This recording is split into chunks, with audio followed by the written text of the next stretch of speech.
All right, all right. God bless everybody. Back for another one, another day of the Bible challenge. Today is day number 19. I pray that this blesses you. I pray that the people that are watching are blessed. Lord, I thank you for allowing me to do this. I thank you for all you have done for me, Lord. I thank you, and I pray that the people that watch this, that it's a blessing for them, that they are reading their word and getting all the words from you, not from me, not from Isaiah, but from you, Lord. May you bless them in the name of Jesus. Amen. All right. Put myself on mute like always.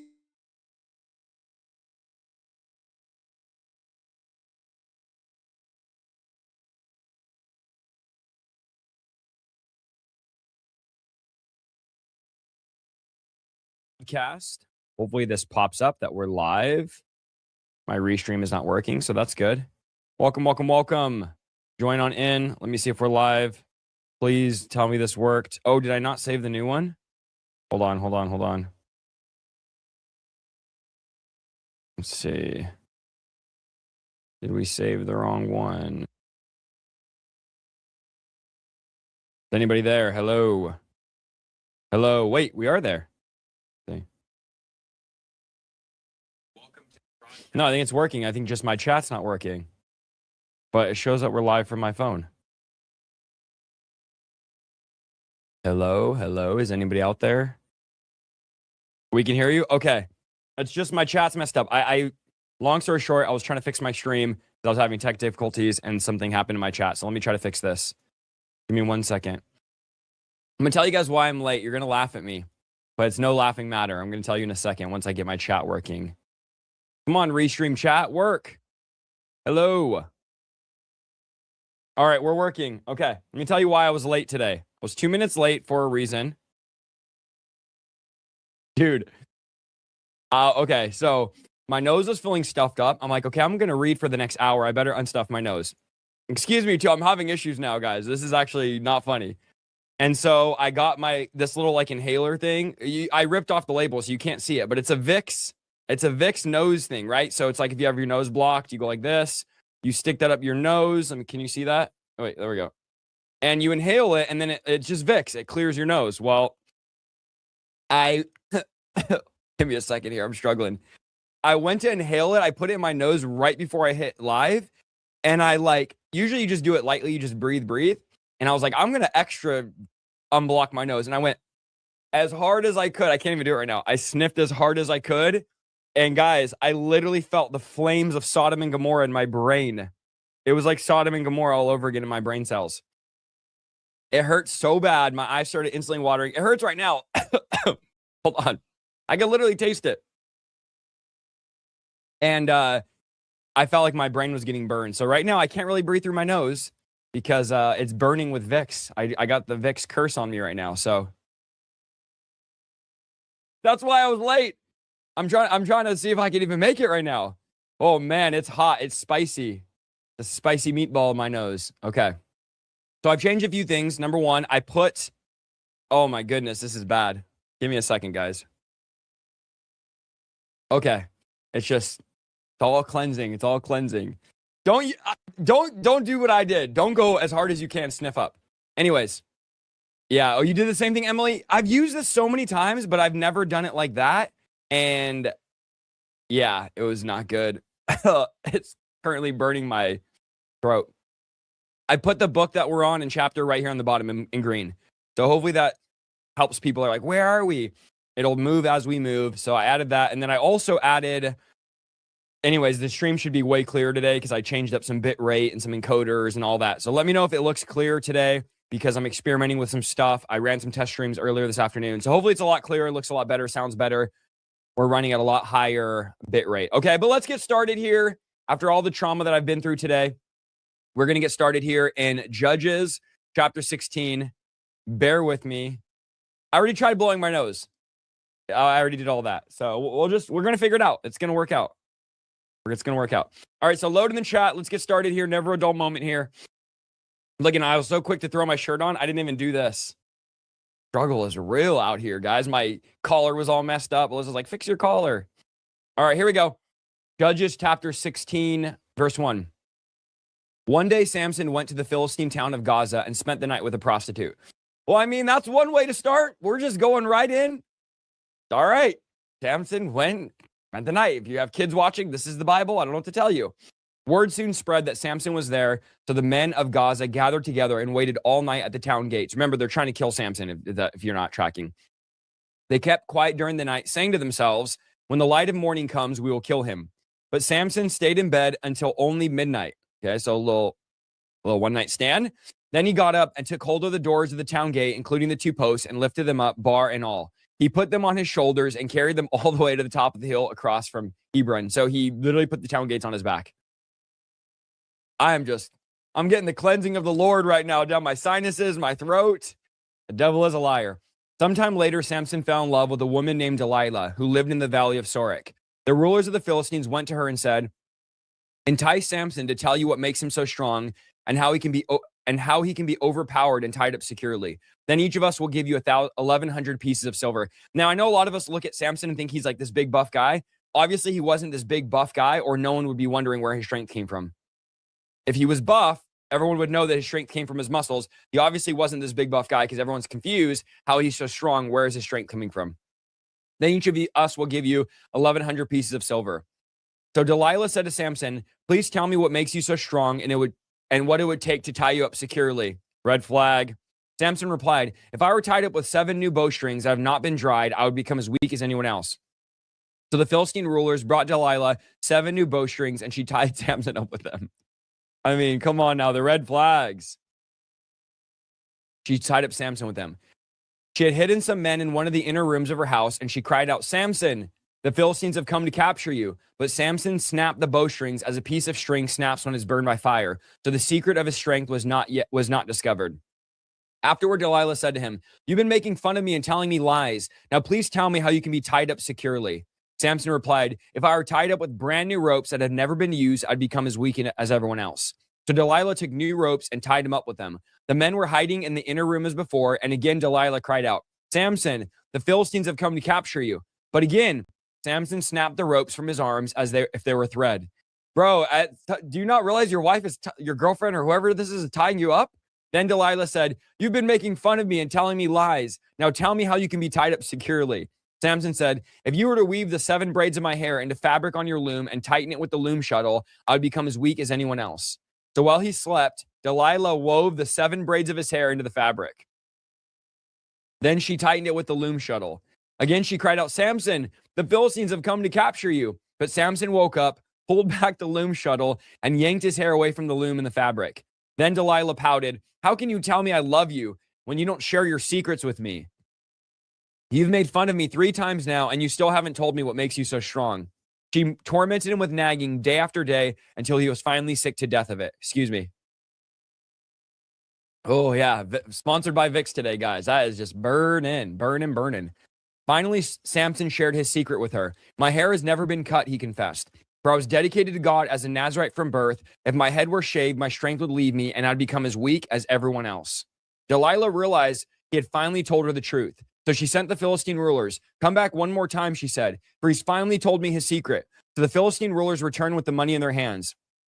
Delilah lulled Samson asleep with his head on her lap. And then she called in a man to shave off his 7 locks of hair.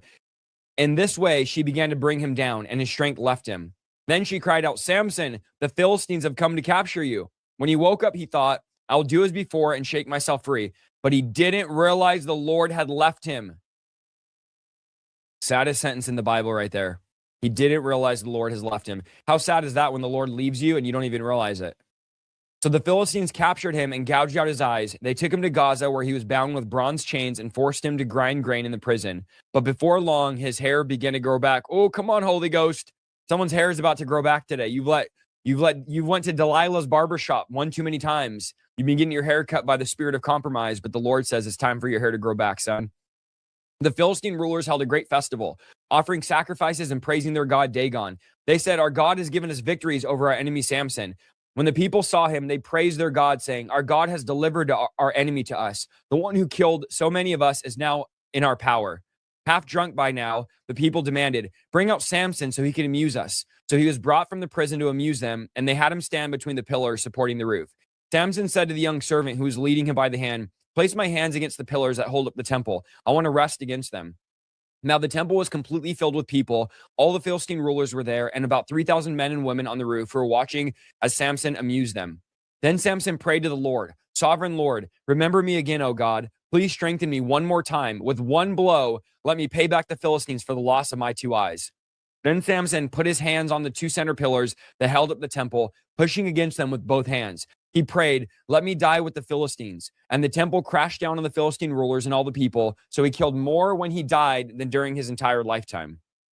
Later, his brothers and other relatives went down to get his body, and they took him back home and buried him between Zorah and Eshtaol, where his father Manoah was buried. Samson had judged Israel,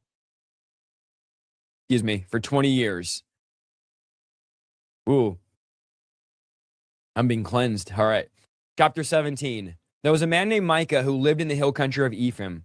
One day he said to his mother, "I heard you place a curse on the person who stole 1,100 pieces of silver from you. Well, I have the money, and I was the one that took it."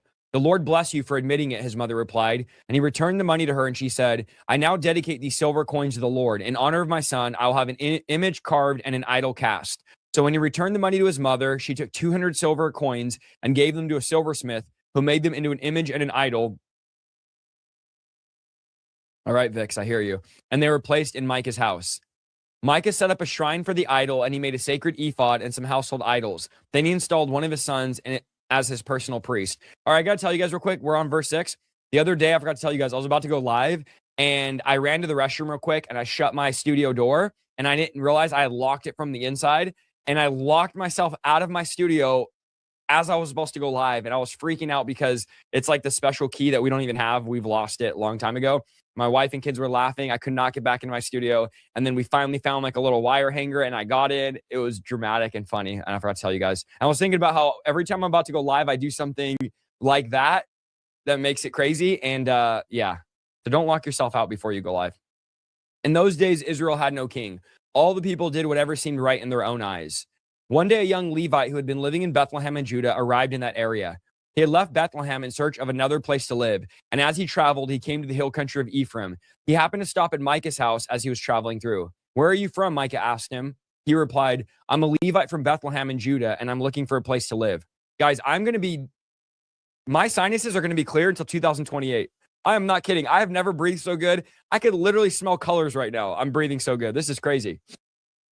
"Stay here with me," Micah said, "and you can be a father and a priest to me. I'll give you 10 pieces of silver, a year plus change of clothes and your food." The Levite agreed, and the young man became like one of Micah's sons. So Micah installed the Levites as his personal priest, and he lived in Micah's house. "I know the Lord will bless me now," Micah said, "because I have a Levite serving as my priest."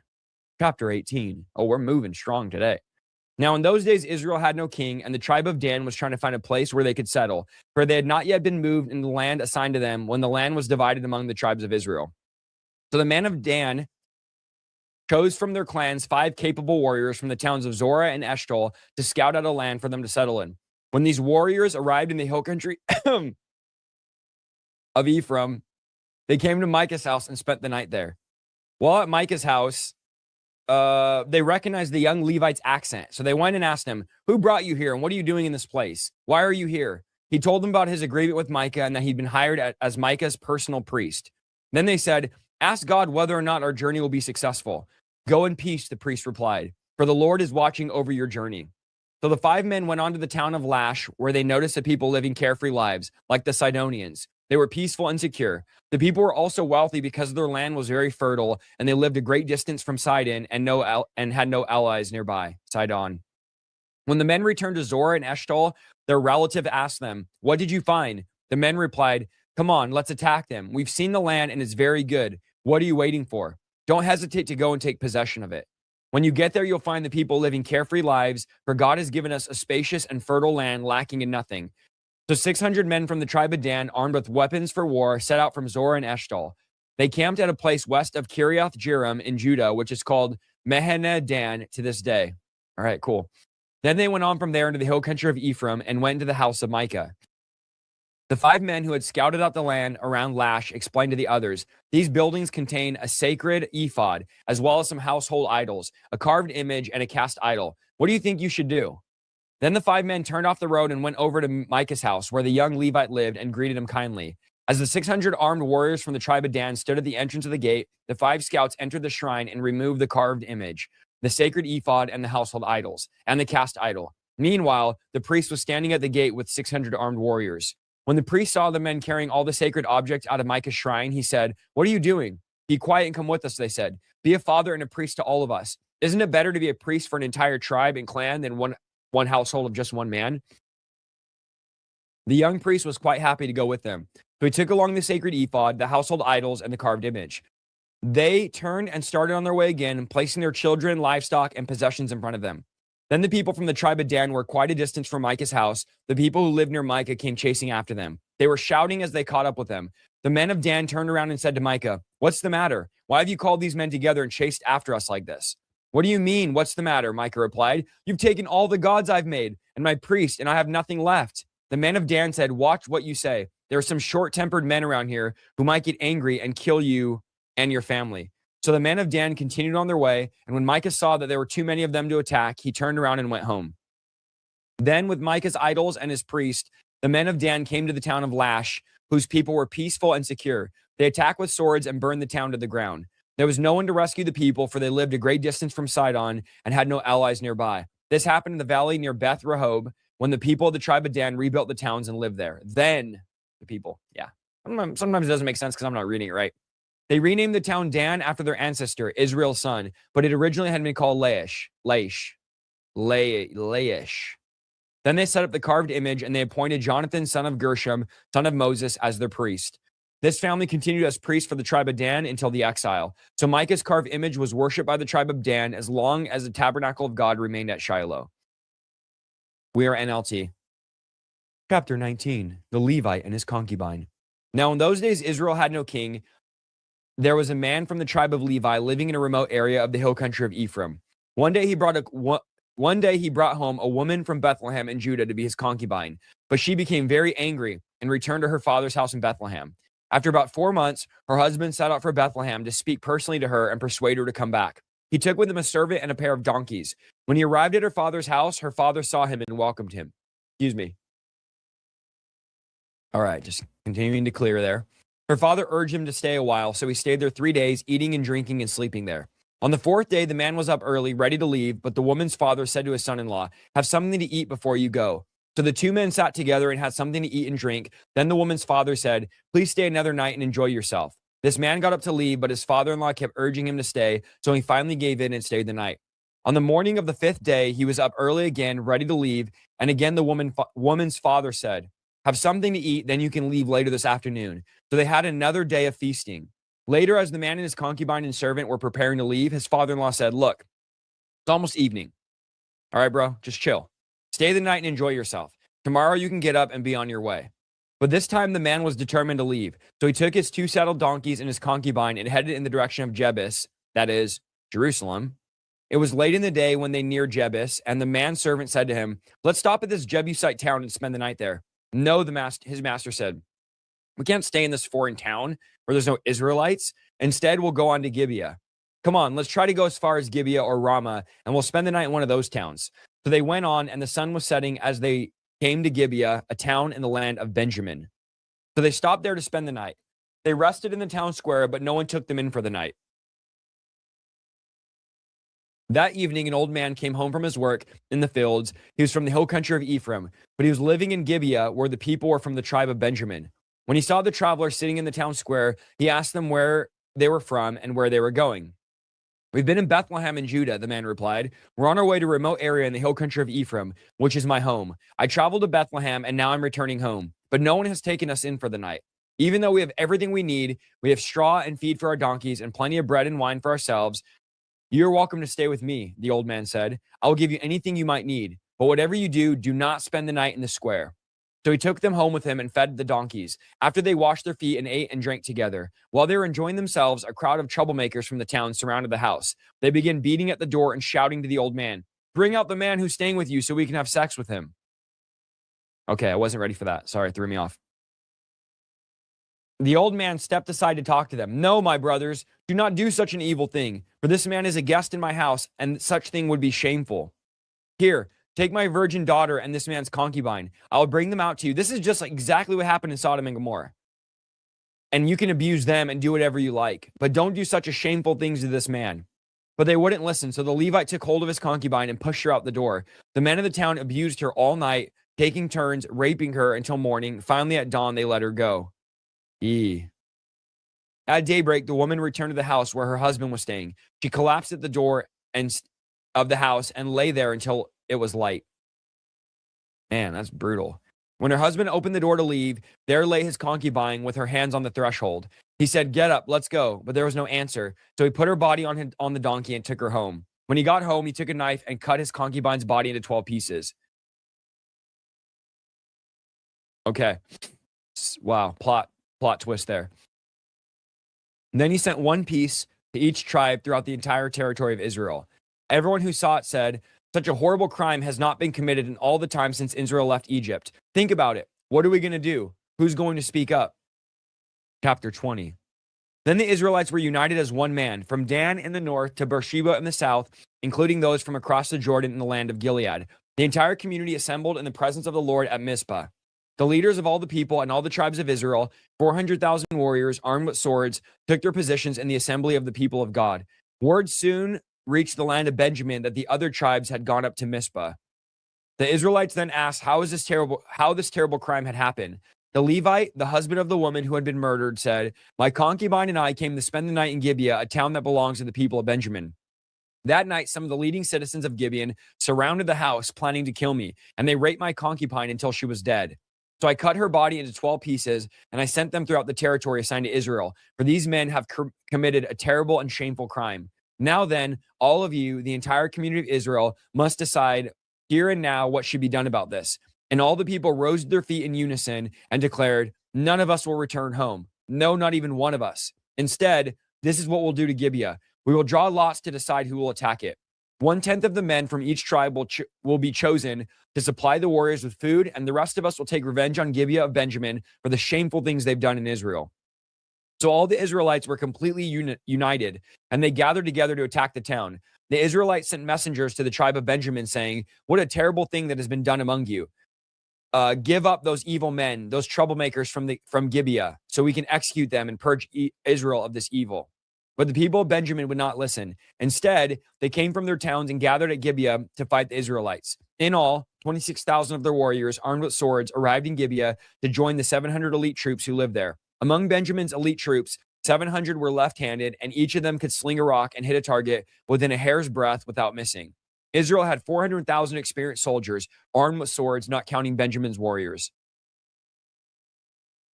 Before the battle, the Israelites went to Bethel and asked God, "Which tribe should go first and attack the people of Benjamin?"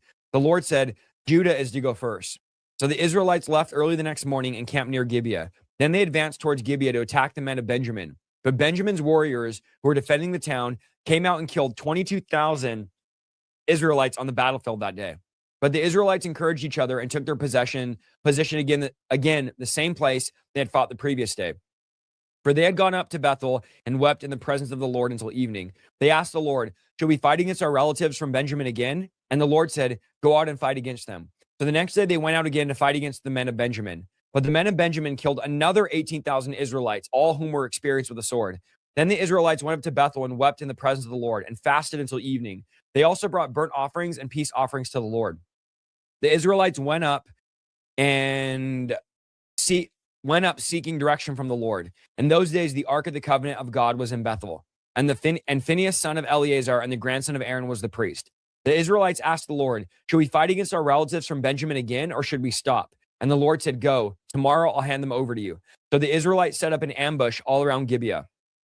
They went out on the third day and took their positions at the same place as before. When the men of Benjamin came out to attack, they were drawn away from the town, and as they had done before, they began to kill the Israelites. About 30 Israelites died in the open fields along the roads, one leading to Bethel and the other leading back to Gibeah. Then the warriors of Benjamin shouted, "We're defeating them as we did before." but the Israelites had planned in advance to run away so that the men of Benjamin would chase them along the roads and would be drawn away from the town. When the main group of Israelite warriors reached Baal Tamar, they turned and took up their positions. Meanwhile, the Israelites hiding in ambush to the west of Gibeah jumped up to fight. There were 10,000 elite Israelite troops who advanced against Gibeah. The fighting was so heavy that Benjamin didn't realize the impending disaster. So the Lord helped Israel defeat Benjamin. And that day, Israelites killed 25,100 of Benjamin's warriors, all of whom were experienced swordsmen. Then the men of Benjamin saw that they were beaten. The Israelites had retreated from Benjamin's warriors in order to give those hiding in ambush more room to maneuver against Gibeah. Then those who were hiding rushed in from all sides and killed everyone in the town. They had arranged to set up a large cloud of smoke from the town as a signal. When the Israelites saw the smoke, they turned and attacked Benjamin's warriors. By the time Benjamin's warriors had killed about 30 Israelites, and they shouted, "We're defeating them as we did in the first battle." But when the warriors of Benjamin looked up behind them, they saw smoke rising in the sky from every part of the town. The men of Israel turned and attacked. At this point, the men of Benjamin became terrified because they realized disaster was close at hand. So they returned around and fled before the Israelites toward the wilderness. But they couldn't escape the battle, and the people who came out of the nearby towns were also killed. And the Israelites surrounded the men of Benjamin and chased them relentlessly, finally overtaking them east of Gibeah. That day, 18,000 of Benjamin's strongest warriors died in battle. The survivors fled into the wilderness towards the rock of Rimmon, but Israel killed 5,000 of them along the road. They continued to chase until they killed another 2,000 near Gidom. So that day, the tribe of Benjamin lost 25,000 strong warriors armed with swords, leaving only 600 men to escape to the rock of Rimmon, where they lived for 4 months. And the Israelites returned and slaughtered every living thing in all the towns, the people, the livestock, and everything they found. They also burned down all the towns that they came to. Chapter 21. Israel provides wives for Benjamin. The Israelites had vowed at Mizpah, "We will never give our daughters in marriage to a man from the tribe of Benjamin." Now the people went to Bethel and sat in the presence of God until evening, weeping loudly and bitterly. "O Lord God of Israel," they cried out, "why has this happened in Israel? Now one of our tribes is missing from Israel." Early the next morning, the people built an altar and presented their burnt offerings and peace offerings on it. Then they said, "Who among the tribes of Israel did not join us at Mizpah when we held our assembly in the presence of the Lord?" At that time, they'd taken a solemn oath in the Lord's presence, vowing that anyone who refuses to come would be put to death.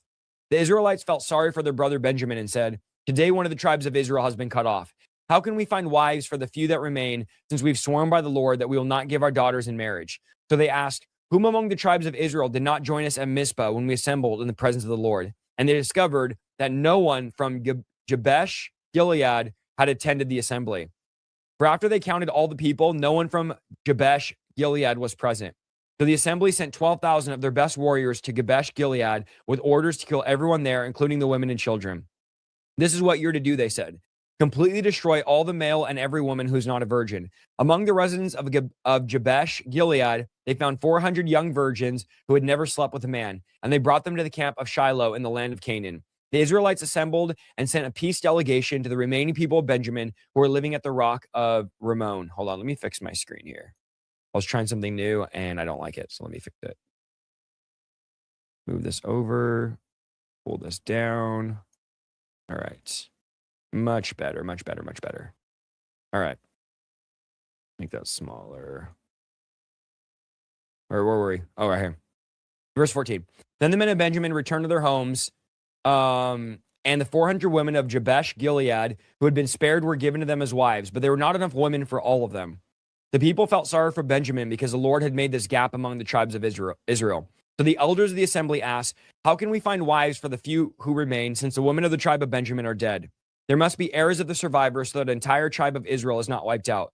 But we cannot give them our own daughters in marriage because we've sworn with solemn oath that anyone who does this will fall under God's curse." Then they thought of the annual festival of the Lord, held in Shiloh, south of Lebanon and north of Bethel, along the east of the road that goes from Bethel to Shechem. They told the men of Benjamin who still needed wives, "Go and hide in the vineyards. When you see the young women of Shiloh come out for their dances. Rush out from the vineyards, and each of you can take one of them home to the land of Benjamin to be your wife. And when their fathers and brothers come out in protest, we will tell them, 'Please be sympathetic. Let them have your daughters, for we didn't find wives for all of them when we destroyed Jabesh Gilead.' and we're not guilty of breaking the vow since you didn't actually give your daughters to them in marriage." So the men of Benjamin did as they were told. Each man caught one of the women as she danced. I mean, that's probably not the best wording. Each man caught one of the women as she danced in the celebration and carried her off to be his wife. They returned to their own land, and they rebuilt their towns and lived in them. Then the people of Israel departed by tribes and families, and they returned to their own homes. In those days, Israel had no king, and the people did whatever seemed right in their own eyes. Naughty, naughty. Don't do what's right in your own eyes. All right. Book of Ruth, here we go. Chapter 1. Elimelech moves his family to Moab. In the days when judges ruled in Israel, a severe famine came upon the land. So a man from Bethlehem in Judah left his home and went to live in the country of Moab, taking his wife and 2 sons. The man's name was Elimelech, and his wife was Naomi. Their 2 sons were Mahlon and Chilion. They were Ephrathites. They were Ephrathites from Bethlehem in the land of Judah, and when they reached Moab, they settled there. Then Elimelech died, and Naomi was left with her 2 sons. The 2 sons married Moabite women. One married a woman named Orpah, not Oprah, Orpah, and the other married a woman named Ruth. But about 10 years later, Mahlon and Chilion died. This left Naomi alone without her sons or her husband. When Naomi heard in Moab that the Lord had blessed his people in Judah by giving them good crops again, so Naomi and her daughter-in-law got ready to leave Moab to return to her homeland. But on the way, Naomi said to her 2 daughter-in-laws, "Go back to your mother's homes, and may the Lord reward you for your kindness to your husbands and to me. May the Lord bless you with all security of another marriage." Then she kissed them goodbye and they all broke down and wept. "No," they said, "we want to go with you and to your people." But Naomi replied, "Why would you go with me? Can I still give birth to other sons who can grow up to be your husbands? No, my daughters, return to your parents' homes, for I'm too old to marry again. And if it were possible, and I were to get married tonight and bear sons, then what? Would you wait for them to grow up and refuse to marry someone else? No, of course not, my daughters. Things are far better for me than they are for you, because the Lord himself has raised his fist against me." And again they wept together, and Orpah, not Oprah, kissed her mother-in-law goodbye, but Ruth clung tightly to Naomi. "Look," Naomi said to her, "your sister-in-law has gone back to her people and her gods. You should do the same." But Ruth replied, "Don't ask me to leave you and turn back. Wherever you go, I will go. Wherever you live, I will live. Your people will be my people, and your God will be my God. Wherever you die, I will die, and there I will be buried. May the Lord punish me severely if I allow anything but death to separate us." When Naomi saw that Ruth was determined to go with her, she said nothing more. So the 2 of them continued on their journey. When they came to Bethlehem, the entire town was excited by their arrival. "Is it really Naomi?" the women asked. "Don't call me Naomi," she responded. "Instead, call me Mara, for the Almighty God has made life very bitter for me. I went away full, but the Lord has brought me home empty. Why call me Naomi when the Lord has caused me to suffer, and the Almighty has sent such great tragedy upon me?" So Naomi returned from Moab, accompanied by her daughter-in-law Ruth, the young Moabite woman. They arrived in Bethlehem in late spring at the beginning of the barley harvest. Chapter 2. Now there was a wealthy and influential man in Bethlehem named Boaz, who was a relative of Naomi's husband Elimelech. One day Ruth the Moabite said to Naomi, "Let me go out into the harvest fields to pick up stalks of grain left behind by anyone who's kind enough to let me do it." Naomi replied, "All right, my daughter, go ahead." So Ruth went out to gather grain behind the harvesters, and as it happened, she found herself working in a field that belonged to Boaz, the relative of her father-in-law Elimelech. While she was there, Boaz arrived from Bethlehem and greeted the harvesters. "The Lord be with you," he said. "The Lord bless you," the harvesters replied. Then Boaz asked his foreman, "Who's that young woman over there? Who does she belong to?" And the foreman replied, "She's the young woman from Moab who came with Naomi. She asked me this morning if she can gather some grain left behind from the harvesters. She's been hard at work ever since, except a few minutes rest in the shelter." Boaz went over and said to Ruth, "Listen, my daughter, stay right here. Let me read that again. Stay right here with us when you gather grain. Don't go to any other fields. Stay right behind the young women working in the field. See which part of the field they're harvesting, and then follow them. I've warned the young men not to treat you roughly. And when you're thirsty, help yourself to the water they've drawn from the well." Ruth fell at his feet and thanked him warmly. "What have I done to deserve such kindness?" she asked. I am only a foreigner." "Yes, I know," Boaz replied, "but I also know about everything you've done for your mother-in-law since the death of your husband. I've heard how you left your father and mother and your own land to come here among complete strangers. May the Lord, the God of Israel, under whose wings you've come take refuge, reward you fully for what you've done." I hope to continue to please you, sir, she replied. You've comforted me by speaking so kindly to me, even though I'm not one of your workers. At mealtime, Boaz called to her, come over here and help yourself to some food. You can dip your bread in the sour wine. So she sat with his harvesters, and Boaz gave her some roasted grain to eat. She ate all she wanted and still had some left over. When Ruth went back to work again, Boaz ordered his young men, let her gather grain among the sheaves without stopping her, and pull out some heads of barley from the bundles and drop them on purpose for her, and let her pick them up and don't give her a hard time. So Ruth gathered barley there all day, and when she had beaten out the grain that evening, it filled an entire basket. She carried it back into town and showed it to her mother-in-law, and Ruth also gave her the roasted grain that was left over from her meal. Where did you gather all this grain today? Naomi asked. Where did you work? May the Lord bless the one who helped you. So Ruth told her mother-in-law about the man whose field she had worked. She said, the man I worked with today is Boaz. May the Lord bless him. Naomi told her daughter-in-law, he is showing kindness to us all, as well as to your dead husband. That man is one of our closest relatives, one of our family redeemers. Then Ruth said, what's more, Boaz even told me to come back and stay with the harvesters until the entire harvest is completed. Good, Naomi exclaimed. Do as he said, my daughter. Stay with his young women right through the whole harvest. You might be harassed in other fields, but you'll be safe with him. So Ruth worked alongside the women in Boaz's field and gathered grain until the end of the barley harvest. Then she continued working with them through the wheat harvest in the early summer, and all the while she lived with her mother-in-law. Chapter 3.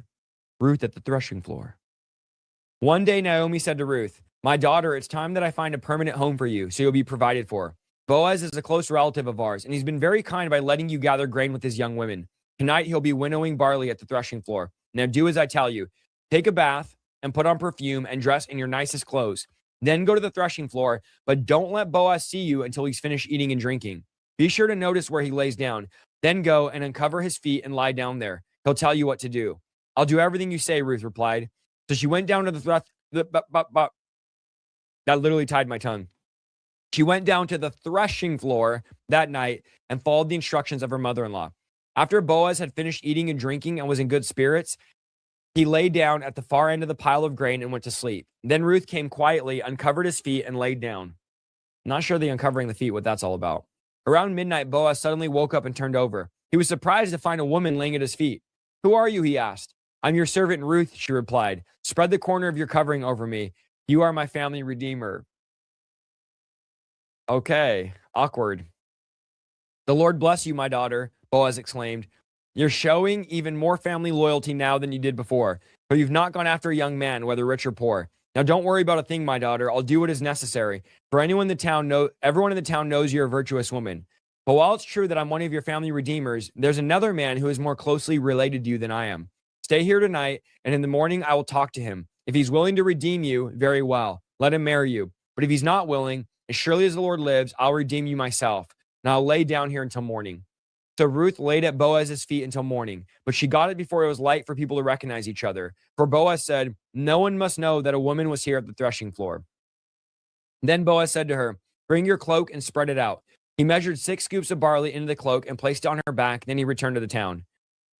Then Ruth went back to her mother-in-law, and Naomi asked, what happened, my daughter? Ruth told Naomi everything Boaz had done for her. Then she added, give me 6 scoops of barley, and said, don't go back to your mother-in-law empty-handed, not handed. Then Naomi said to her, be patient, my daughter, until we hear what happens. The man won't rest until he has settled things today. Chapter 4. I'm just saying, guys, listen, half the stuff, I don't even know what it means, spread out and give me a hair. I don't know. I don't even know what half the stuff I'm still understanding as you guys are. I know I understand it's symbolic and it's powerful, but I'm just reading as I'm reading it. Chapter 4.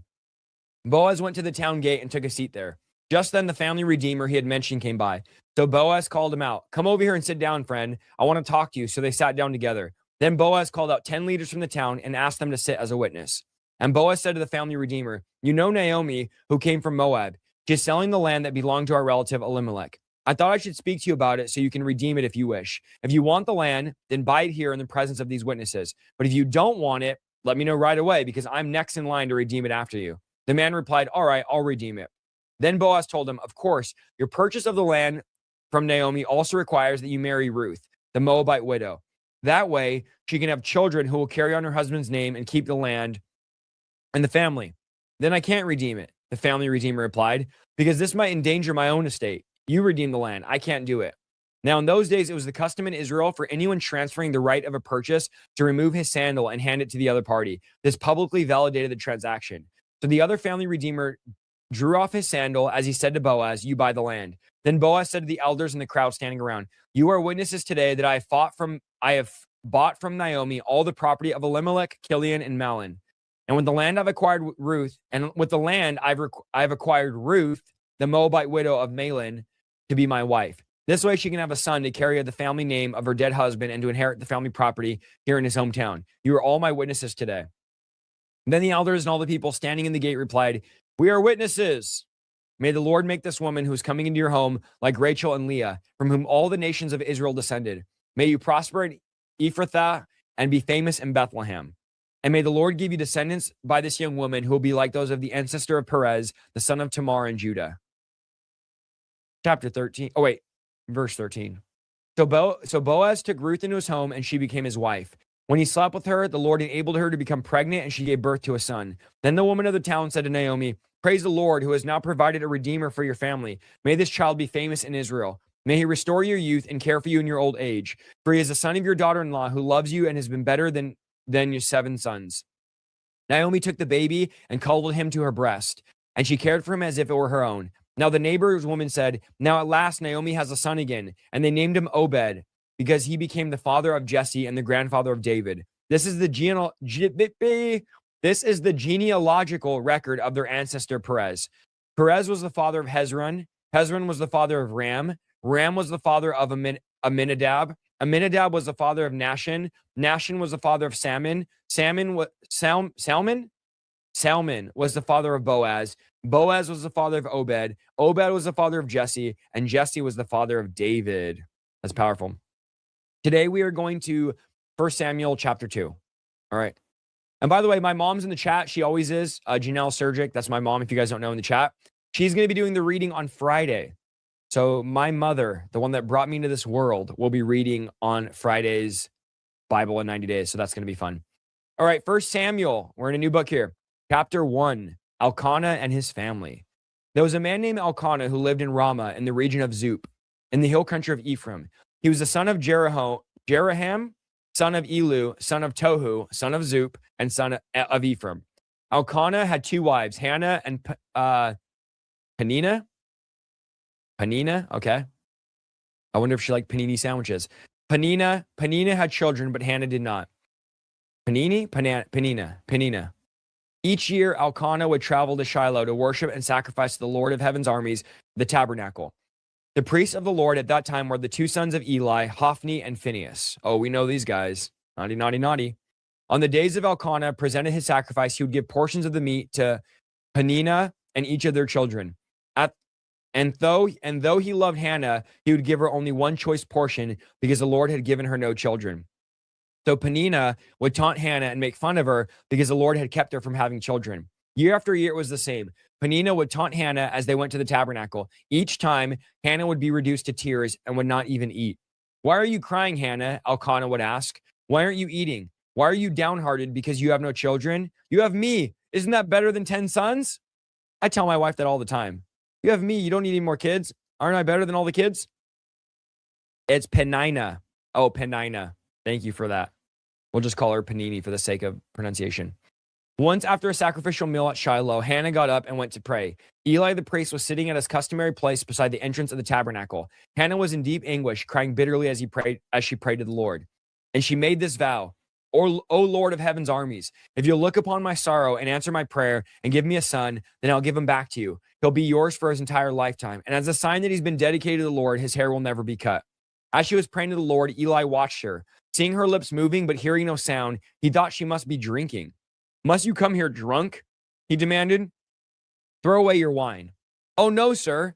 I haven't been drinking wine or anything stronger, but I'm very discouraged, and I was pouring my heart out to the Lord. Don't think I'm a wicked woman, for I've been praying out of great anguish and sorrow. In that case, Eli said, go in peace. May the God of Israel grant the request you've asked of him. Oh, thank you, sir, she exclaimed. Then she went back and began to eat again, and she was no longer sad. The entire family got up the next morning and went to worship the Lord once more. Then they returned home to Ramah. When Elkanah slept with Hannah, the Lord remembered her plea. And in due time, she gave birth to a son. She named him Samuel, for she said, I asked the Lord for him. That's powerful. The next day, Elkanah and his family went on their annual trip to offer sacrifices to the Lord to keep his vow. But Hannah did not go. She told her husband, wait until the boy is weaned. Then I'll take him to the tabernacle and leave him there with the Lord permanently. Whatever you think is best, Elkanah agreed. Stay here for now, and may the Lord keep your promise. So she stayed home and nursed the boy until he was weaned. When the child was weaned, Hannah took him to the tabernacle in Shiloh, and they brought him along with a 3-year-old bull for the sacrifice and a basket and flour and some wine. After sacrificing the bull, they brought the boy to Eli. Sir, do you remember me? Hannah asked. I'm the very woman who stood several years ago praying to the Lord. I asked the Lord to give me this boy, and he's granted my request. Now I'm giving him to the Lord, and he'll belong to the Lord his whole life, and they worship the Lord there. This is one of the places we get dedicating our children. Because they did it in the Bible. They would dedicate their kids to the Lord. Hey, I mean, maybe the Lord's speaking right now. Alyssa, I hope you're watching. Chapter 2, Hannah's prayer of praise. All right, this is the last chapter we'll be doing for today.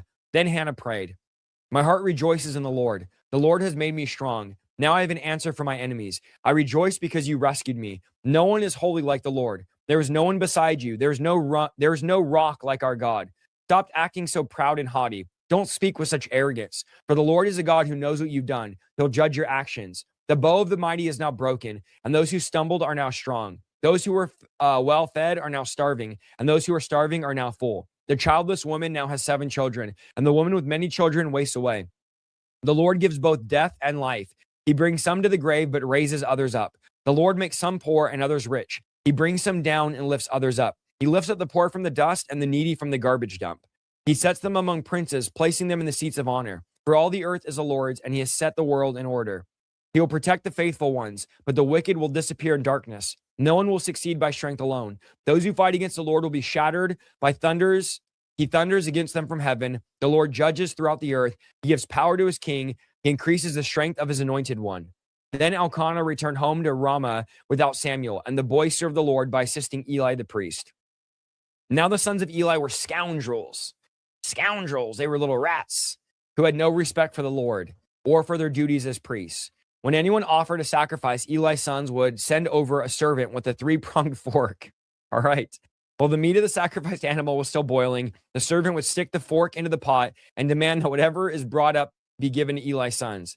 All the Israelites who came to worship Shiloh were treated this way.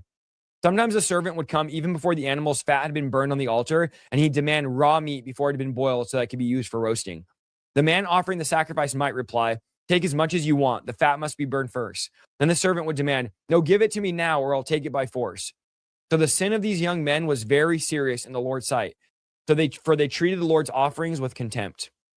But Samuel, though he was only a boy, served the Lord. He wore a linen garment like that of a priest. Each year his mother made a small coat for him and brought it to him when she came with her husband for the sacrifice.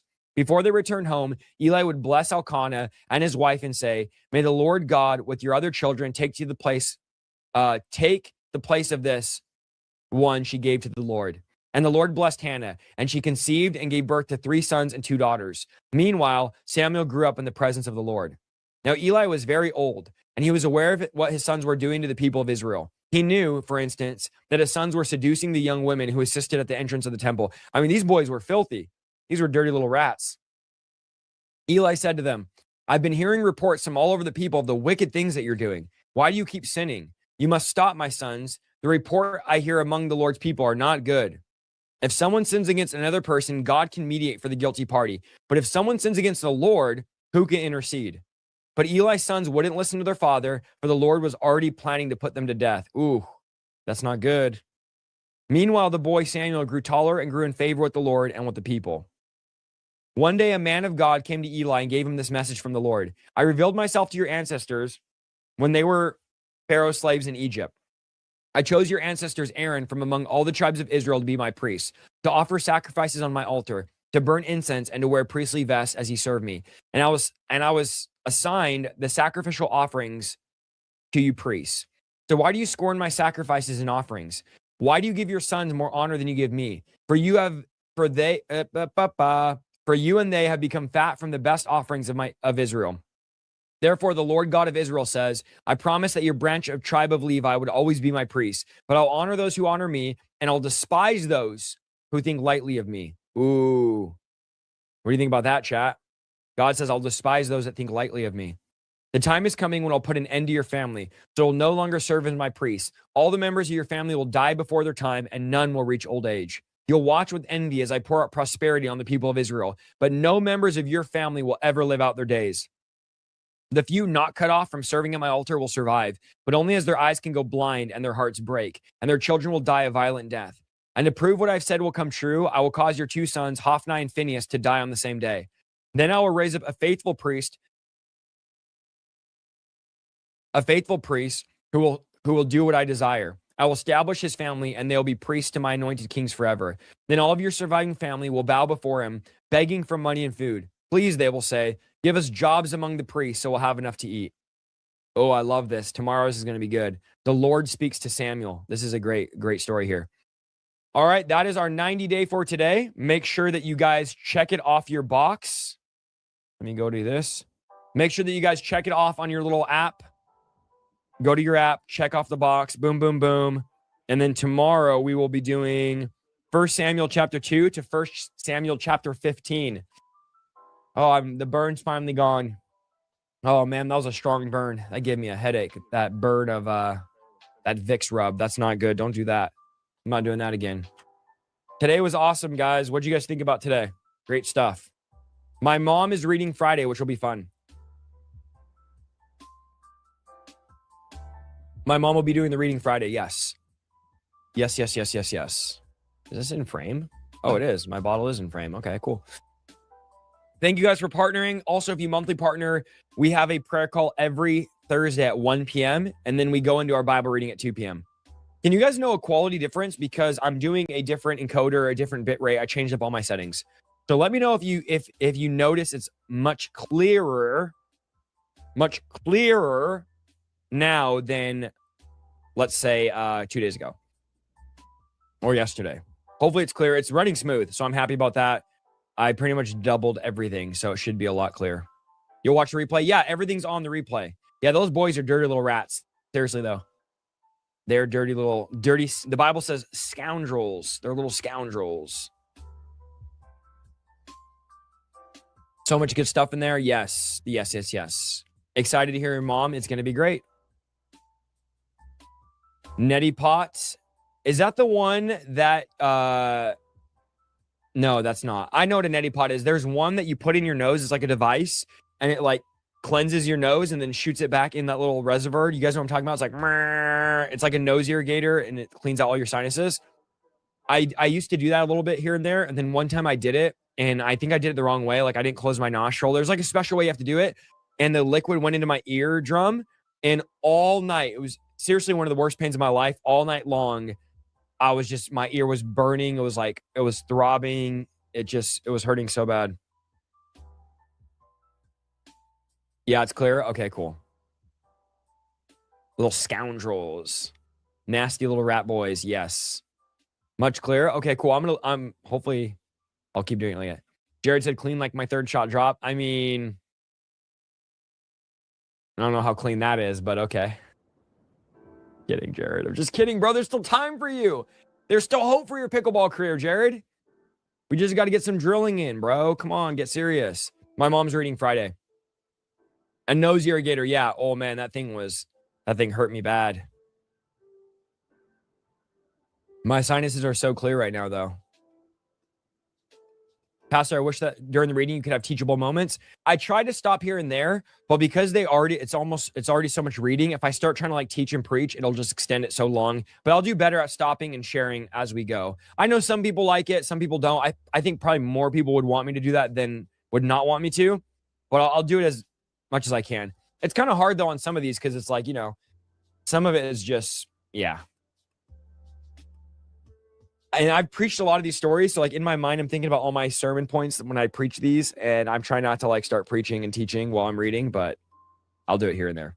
Oh, was that? Am I skipping frames now? Skippity.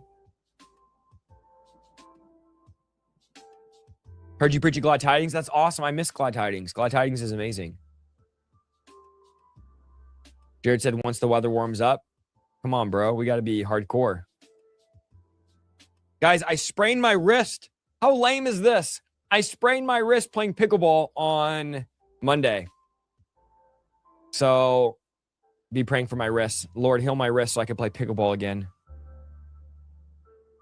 Yeah, my wrist got sprained. I didn't even know that was possible, but it is.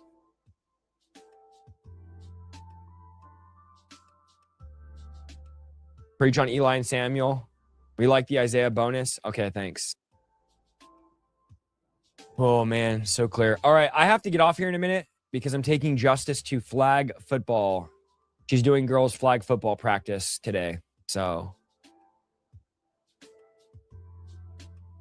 the weather's amazing. I'm not going to lie. It's sunny for the next 10 days. It's like 70, 80, 70 degrees. Beautiful. Beautiful. -20 wind chill. Oh, it's like 70 degrees and sunny out in California.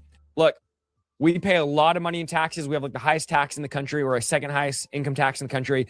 We have all these lame politics in California, but our weather, chef's kiss. The weather is amazing. There's no cold in California. We don't even know what cold is. We're like freezing when it's 60 degrees. You always crack me up, Isaiah. Oh, I'm glad I can make you laugh. We're getting older. I know. We're getting so old. I could literally tell, guys, like, I'm not even lying. I could start seeing, like, I'm getting, like, wrinkles in my face. You know, some of you are like, no, but, you know, these lights make my face look a lot cleaner and smoother. But I can notice, like, from my old live streaming, like, 6 years ago till now, I'm like, oh, I got, like, a bunch of new wrinkles now. But I don't care. I think growing older is cool. And I think it looks good. I don't care. I will never be the person that has, like, you know, all the Botox and, you know, the guys that try to like stay young and they get Botox. I don't care. Let the wrinkles come. Let the gray hair come. I do not care. But one thing I will say, if I ever started to bald at all, shaving it all, shiny bald. If I ever got any bald patches, shaving it all off. I'm not going to hang on to the hair. I'll just shave it all. But my grandfather was like 80 years old and still had a full head of hair. So I'm pretty sure that that's not going to happen to me. But if it did, just going to shave it off there. You know what I'm saying? All right. I love you guys. Salute. I'll see you guys tomorrow at 2 o'clock. And then we have the prayer call. Then we have the reading. Wait, is tomorrow Thursday? Yeah, it is. Prayer call, then reading. And then tomorrow night, I'm taking the girls to roller skating rink, which the church, that's going to be very fun. So our church is doing like a kids roller skating. That's going to be fun. And then Friday, my mom will do the reading. Saturday, we're busy all day. And then Sunday, I'm preaching Sunday in Antioch. So if you're in California, Sunday morning, 9 a.m., Antioch, California, go to my website, isaiahsaldivar.com/schedule and find the schedule there. Yeah, I don't think we don't really have like hair loss in our family at all. So I don't think I'll ever go bald, but you never know. And my hair is so thick, I don't even think my hair could fall out. So thick.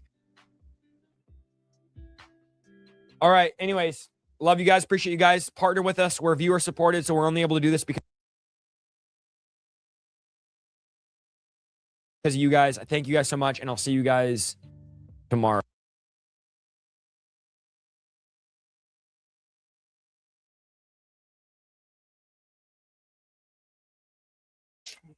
All right. That is it for day number 19. God bless you guys. I will see you tomorrow with day number 20.